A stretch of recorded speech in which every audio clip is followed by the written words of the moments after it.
cadáver na primeira página, o assassino na última. Essa é a fórmula do romance policial, gênero literário que menos mudou nos últimos 100 anos e que continua amado por seus leitores. Como que você define romance policial?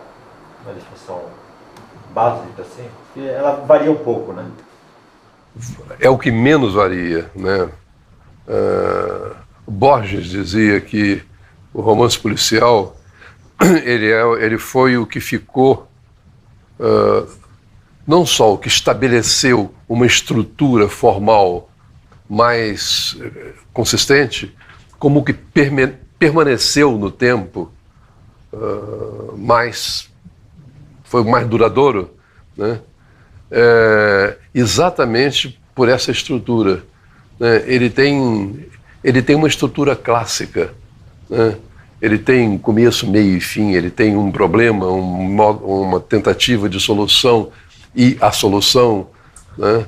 Eu tenho para mim que o modelo mais antigo do romance policial é o Rei Édipo do Sófocles, portanto uma tragédia do século V a.C., já vai um bocado de tempo, né? Logo depois, 2000 anos depois, né?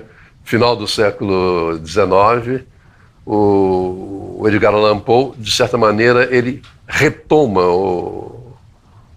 dá uma nova roupagem à tragédia grega, não a tragédia enquanto tal, mas a estrutura dela, né? E eu acho que aí ele pode ser considerado o pai da literatura policial. Ele não só cria o romance policial, com toda a estrutura que tem até hoje, como ele cria a figura do detetive, que ele coloca como sendo...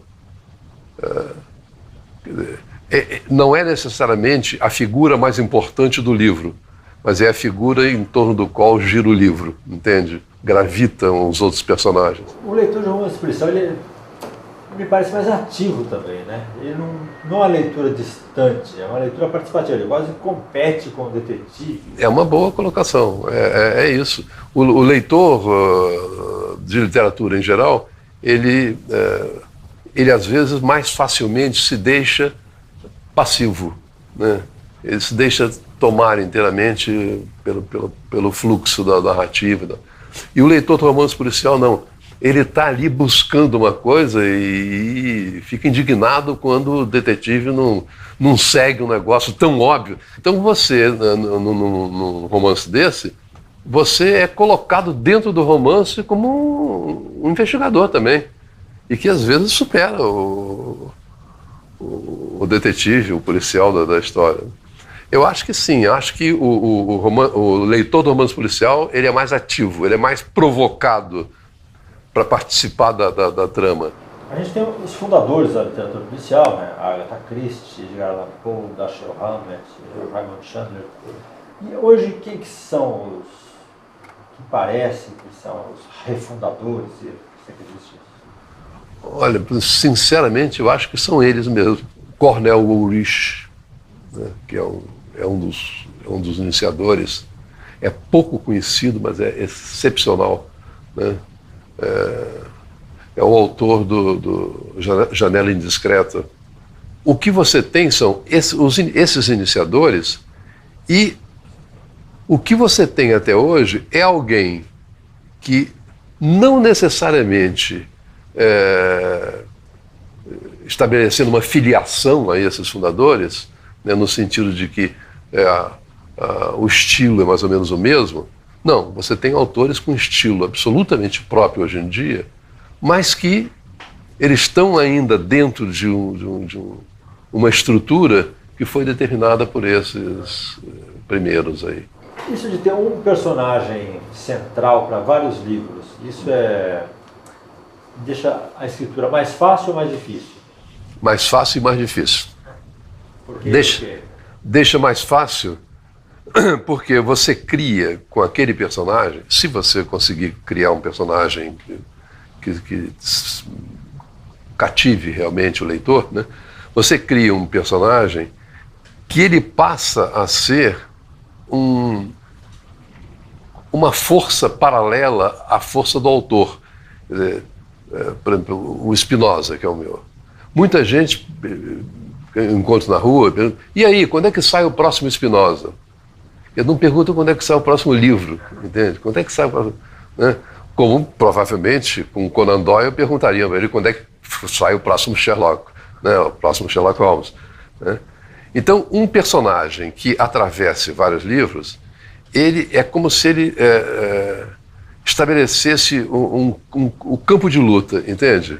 Olha, o campo de luta é esse daqui, né? E eu estou aí lutando, né? Então, ele já cria uma predisposição, ou positiva ou negativa. A pessoa também não liga para aquilo. Agora, por outro lado, ele corre o risco de cansar o leitor e o autor. Entende? Você acaba se repetindo. Porque se o meu personagem atravessa 10 livros, eu tenho que nos 10 livros dar minimamente uma indicação de como é que é esse meu personagem. Quem é o Spinoza? Né? Como Conan Doyle, em cada livro dele, tinha que dar umas dicas de como era o Sherlock Holmes, de como ele se vestia, que cheirava cocaína, que fumava cachimbo, que não sei o quê. Ou seja, não adianta você dizer aquilo no primeiro livro e nos 9 seguintes não, e o leitor não está sabendo nada daquele personagem. Por que o romance policial dá certo no cinema, ou é tão adaptado para cinema? O romance policial, formalmente, ele é, ao mesmo tempo, simples, mas rico nas suas possibilidades, entende? Ele é uma estrutura simples enquanto estrutura, mas rica nas possibilidades de desdobramento. É uma história que ela tem uma espessura temporal reduzida, se passa em alguns meses no máximo, né? E tem uma extensão territorial também pequena. Geralmente se passa numa cidade, num bairro. Essa é a economia do romance policial. Ele ser formalmente bem estruturado, né? E com... ou seja, ele não precisa de ter 10, 20 personagens secundários. 2, 3, 4 já é o suficiente. Entende? Então ele é facilitador. Como o Brasil já tem a impressão de que a polícia não funciona, então acho que isso podia transbordar para o romance, onde fica um pouco descrente que a polícia investiga. Então a figura do policial é menos amada e menos crível, né? Não, indiscutivelmente a polícia brasileira está longe de ser a imagem que o autor de romance policial gostaria que fosse. Mas não interfere no sentido de impedir que você faça um romance policial. Uma coisa que foi impeditiva durante muito tempo, e não foi à toa que eu comecei a escrever romance policial já com 60 anos de idade, né, foi na época da ditadura, em que a polícia era um instrumento estava a serviço de um Estado repressor violentíssimo, né? Aí como é que você vai fazer uma história de polícia, entende? O leitor não vai nem olhar aquele negócio, entende?